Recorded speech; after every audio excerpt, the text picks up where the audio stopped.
हम लोग नहीं जानते कि अपना ही कोई उनके साथ कोई आघात कर रहा है।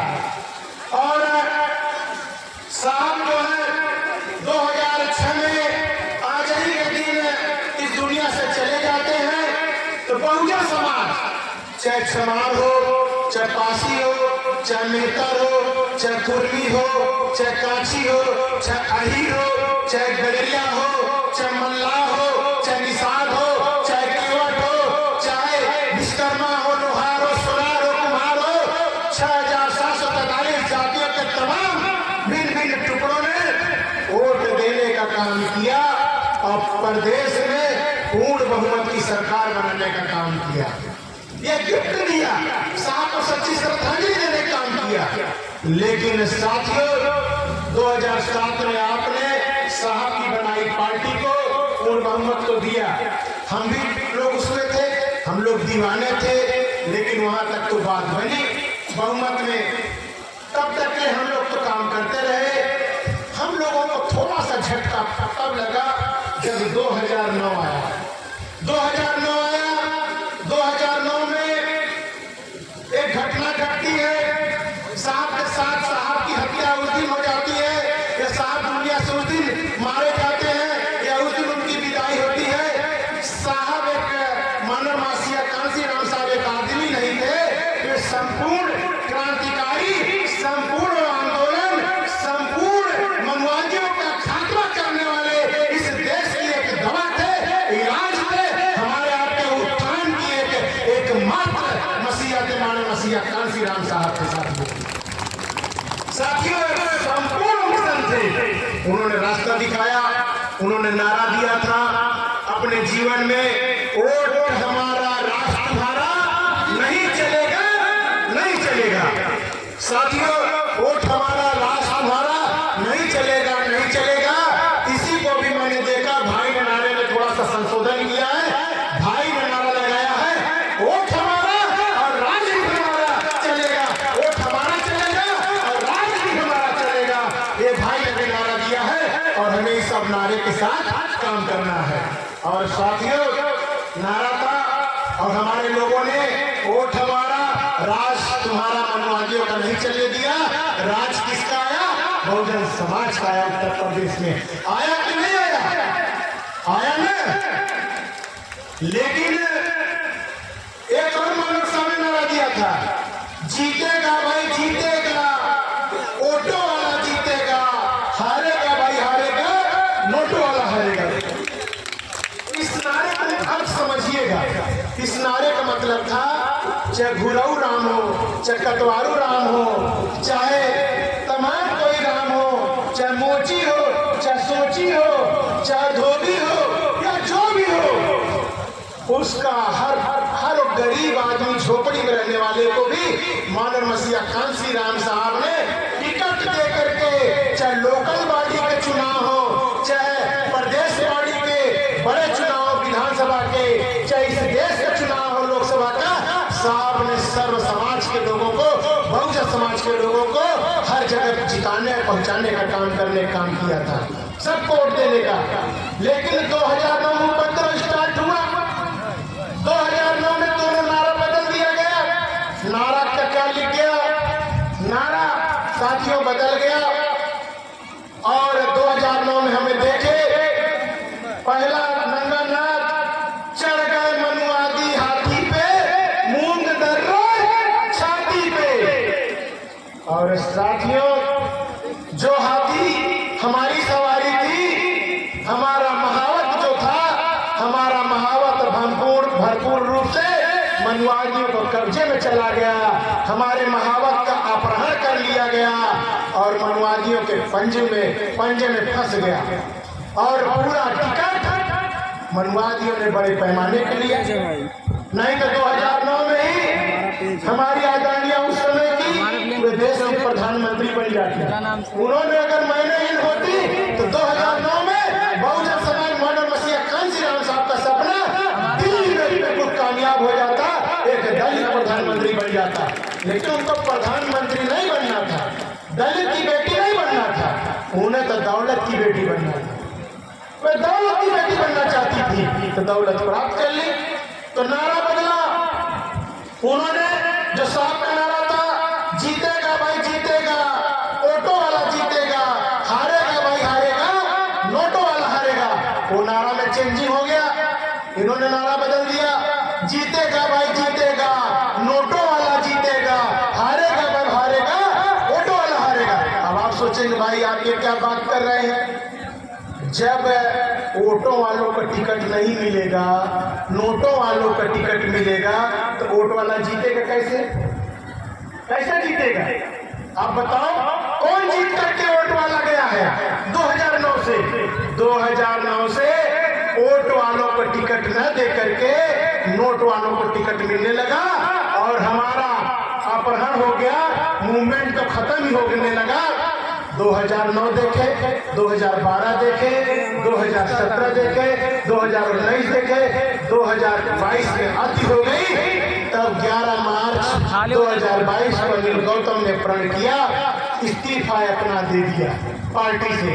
पार्टी से इस्तीफा देने के बाद 1.5 साल में विचार मंथन करता रहा, ताव में इस्तीफा दे दिया, गुस्से में इस्तीफा दे दिया, लेकिन फिर बाद में सोचा इस्तीफा दे दिया, एक पक्का हमारा बना था, वो घर तो अपहरण मनवादियों ने कर लिया, तब हम जाए कहां? इसी बीच में हमारे बीच में सच्चा आपका बेटा, आपका भाई, हमारी माताओं बहनों का लाडला चंद्रशेखर भाई का उदय होता है। और चंद्रशेखर भाई, मैं देखता हूं कि मानव मसीहा कांसी राम साहब के उस नीले झंडे को, जो झंडा का कब्जा कर लिया मनवादियों ने, जिसे चुनाव चिन्ह के तो उसको भी कब्जा कर लिया। चंद्रशेखर भाई इस नीले झंडे को प्रण करते हैं। और भाई की बात तो मुझे बड़ी जानदार लगती है। अगर इस देश में कोई शेर नहीं है, शेर तो हम लोग हैं। हमारा भाई तो बब्बर शेर है, सवा शेर है, बब्बर शेर है, जिसका कोई तोड़ नहीं है, जिसका कोई वो नहीं है। और हमने देखा भाई को संघर्ष करते हुए। अब भाई जब बोलता है कि 100 साल की जिंदगी से जीने से बढ़िया मौत तो कल आनी है, कल आएगी, आज आनी है, आज आएगी, अभी आनी है तो अभी आएगी, लेकिन 3 घंटे की जिंदगी समाज के जारी में लड़ना, उस 100 साल की जिंदगी गुलामी से ज्यादा अच्छा होने माना। मैंने भाई को देखा, उनको संघर्षों को देखा, तब मुझे लगा कि अब मुझे मिल गया मेरा भाई मानव मसीहा कांसी राम साहब का, डॉक्टर बाबा साहब अम्बेडकर का सच्चा सिपाही, सच्चा सपूत, हम लोगों की माताओं बहनों का लाडला, हम लोगों की आंखों का तारा, मूवमेंट को लेकर चलने वाला, इस देश में झंडा गाड़ेगा। मैं आपको बताता हूँ, आज से भी नोट कर लीजिए, 15 साल के अंदर इस देश में प्रधानमंत्री बन करके इस देश की लाल किले से अगर भाई चंद्रशेखर आजाद इस देश में प्रधानमंत्री बनकर लाल किले से तिरंगा फहराने का काम करेंगे। आप लोग मेरी भविष्यवाणी आप लोग देख लीजिएगा 15 साल के अंदर। साथियों, आप लोग बिल्कुल तैयार रहिए। आप लोग जहां से छोड़ दिए हैं, बिल्कुल मन मस्तिष्क मजबूत कर लीजिए। ये सत्य है, अगर इस सत्य में होता तो मैं 35 और 36 साल का कैरियर छोड़ करके कहीं और जाता, मैं भाई के साथ नहीं लगता। जितनी भाई की उम्र है उतना मेरे जीवन में मैंने समाज में संघर्ष किया है। जितनी भाई की एज है, तो जब मेरा तजुर्बा उतना लंबा है तो मैं कैसे धोखा खा सकता हूँ? मैं तो जमीन में संघर्ष किया हूँ। और साथियों, हम लोग तन और मन और धन से एक रुपया, एक पैसा दे करके भाई खातों को मजबूत करेंगे, एक वोट दे करके प्रदेश और देश में आजाद समाज पार्टी कांसी राम की सरकार बनाने का आप लोग हाथ खड़ा करके हाथ उठाइए। मानव मसीहा कांसी राम साहब के परिनिर्माण दिवस में सौगंध खाइए कि हम लोग आजाद समाज पार्टी कांसी राम में चुनाव चिन्ह केतली के सामने वोट देने का काम करेंगे।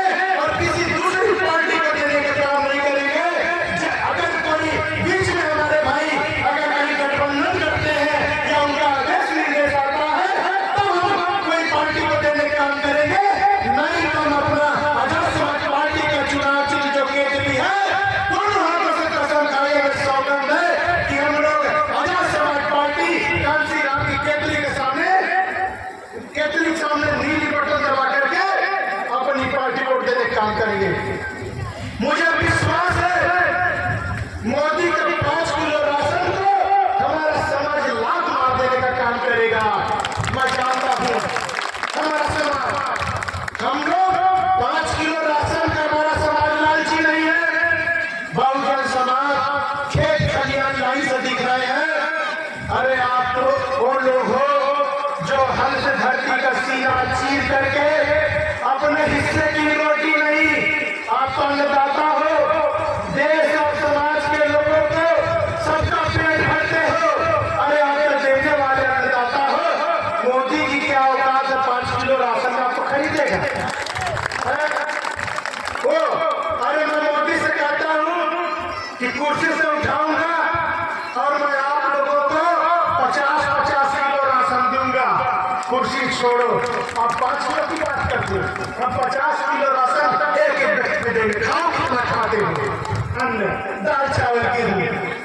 हमारा समाज धरती का सीना चीर करके न दिखने वाला कौन है जिसको मानव नसीहा कांसी राम साहब ने बनाया।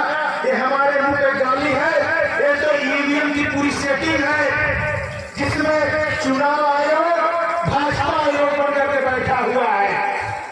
नहीं इसका निष्पक्ष चुनाव हो जाए, वायलेंस से चुनाव हो जाए। मैं देश के प्रधानमंत्री मोदी को इस मंच से चैलेंज कर रहा हूँ, पूरे देश से सिर्फ अपना चुनाव लड़ लो। एक अकेला सा आदमी आपका जमानत जब्त करा देगा, हार जाओगे। वायलेंस से लड़ लो, आपको अपना सामान लेकर पता चल जाएगा कि आपकी हैसियत और आपका औकात क्या है। तो हम लोग और इस देश में लोकतंत्र कोई ला सकता है तो भाई चंद्रशेखर आजाद ला सकते हैं। हम लोग उनसे बात करेंगे कि इस देश में ईवीएम की नसबंदी कोई करेगा तो भाई चंद्रशेखर आजाद ही करेंगे और किसी का बलबूता नहीं है। और हम बात करेंगे अब जो बड़ा आंदोलन होगा इस देश में, करो या मरो, लड़ो या भिड़ो, या तो फिर चाहे जो कुछ होगा और की लड़ाई होगी, ईवीएम का खात्मा होगा और भाई को हम लोग लाने का काम करेंगे। अरे भीम आर्मी पार्टी कर सकती है और कोई कर ले। और साथ ही हम लोग बहुत जल्दी इस पे काम करेंगे और आप लोग प्रण करके जाइए बड़े पैमाने पे माननीय मसीहा कांसी राम साहब को आप लोग प्रण करिए।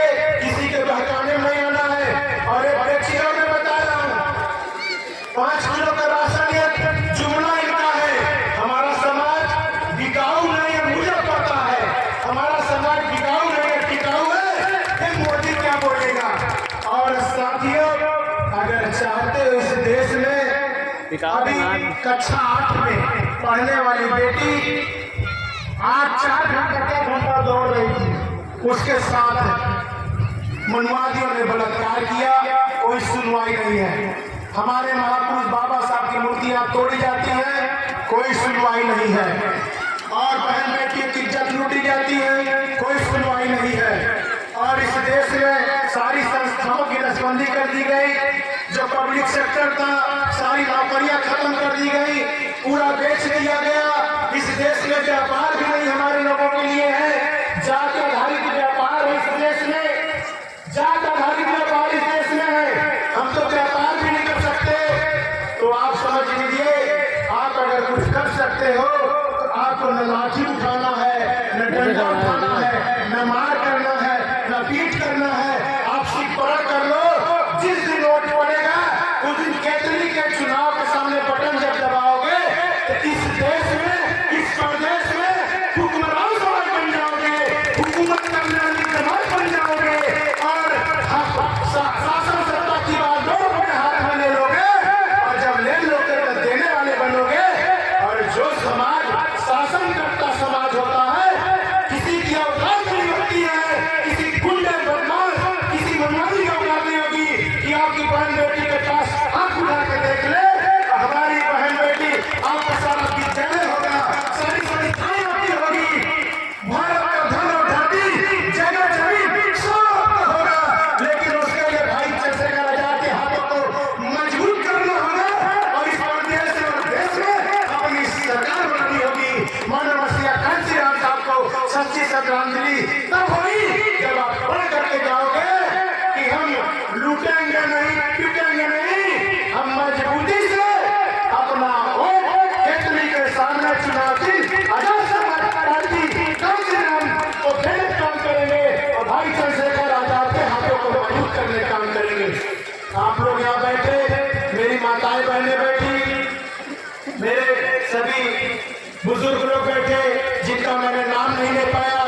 सारी माताओं बहनों का नाम नहीं ले पाया।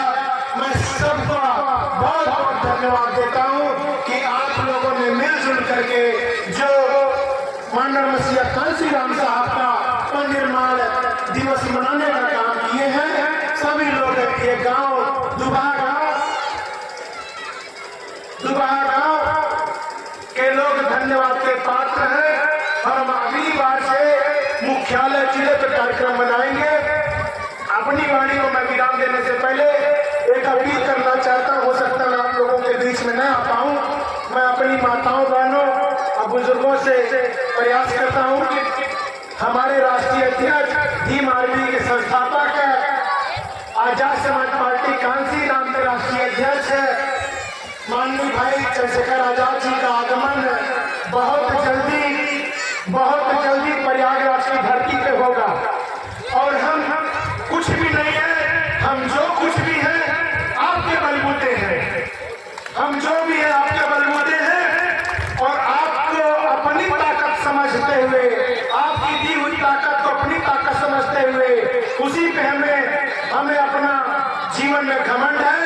आप हमारा समाज, हम अपील करना चाहते हैं कि जब भाई आएंगे तो प्रयागराज की धरती पे अभी 22 अक्टूबर को भाई आज तो बिजनौर में है, 22 अक्टूबर को भाई 22 अक्टूबर को कानपुर में आएंगे, कानपुर देहात में।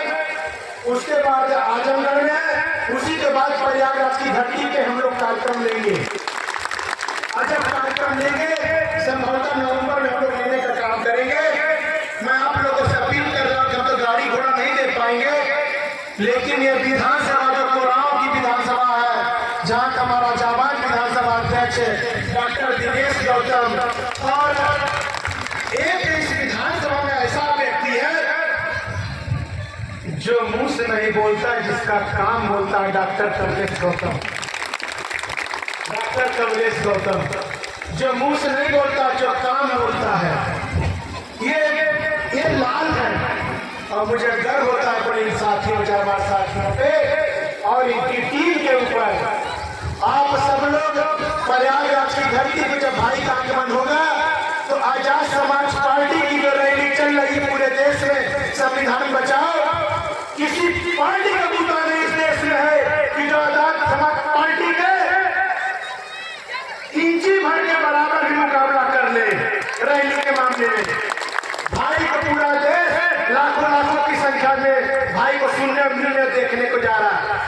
मुझे विश्वास है कि कोराव की विधानसभा की धरती उस दिन हजारों की संख्या में पहुंचने का काम करेगी प्रयागराज जिला की धरती पे। और जब आप लोग आएंगे तो मेरा प्रयास होगा, आजाद समाज पार्टी का मुकाबला किसी और पार्टी से रैली के मामले में नहीं है। आजाद समाज पार्टी का मुकाबला आजाद समाज पार्टी से ही है। हम अपना ही रिकॉर्ड रैली हम खुद तोड़ने का प्रयास करेंगे। हम 2.5 लाख से ऊपर प्रयागराज की धरती पे भाई को आप लोग बुलाने का काम करेंगे। आप लोग देखने और मिलने सुनने के लिए आइएगा। अगर हम बीच में ना पाए तो मैं अपील करता हूँ कि 365 दिन आप अपनी मेहनत का खाते हो, लेकिन एक दिन की जो खाती कमाई है उतना किराया भाड़ा लगेगा। आप लोग अपने संसाधन से आइएगा, हम संसाधन नहीं दे पाएंगे। मुझे विश्वास है कि आप सभी आएंगे। आप आएंगे नहीं, जितने लोग सुन रहे सैकड़ों की संख्या में, आप लोग जब गांव में जाएंगे तो ये और बड़ी संख्या होगी, चैन बढ़ेगा। आप लोग मुझे विश्वास दिलाइए हाथ खड़ा होकर के कि आप लोग भाई के उस जनसभा को सुनने आएंगे कि नहीं आएंगे? आएंगे ना? तो कोराव की धरती बड़े पैमाने पे आएगी और हम उसी समय कोराव के लोगों को मैं अकेले खड़ा करवाऊंगा कि भाई ये कोराव दुआ गांव के स्पेशल लोग हजारों की संख्या में आए हैं। आप विश्वास कर लीजिए। तो आप लोग मुझे सुने, आप लोगों ने काफी समय सभी लोगों को सुना और मेरे बहुत से साथी और वक्ता करते वो लोग अपना थोड़ा समय दे देते हैं और समय देने पे मैं उनको भी सुनना चाहता हूँ। लेकिन मजबूरी क्या होती है कि जब वहाँ से चलो तो हम लोग हर बार बनाते हैं कि 12 बजे पहुँचाएंगे, आते आते मैं देर करता नहीं, देर हो जाती है। तो मैं आप लोगों से रजा लेता हूँ, विदा लेता हूँ।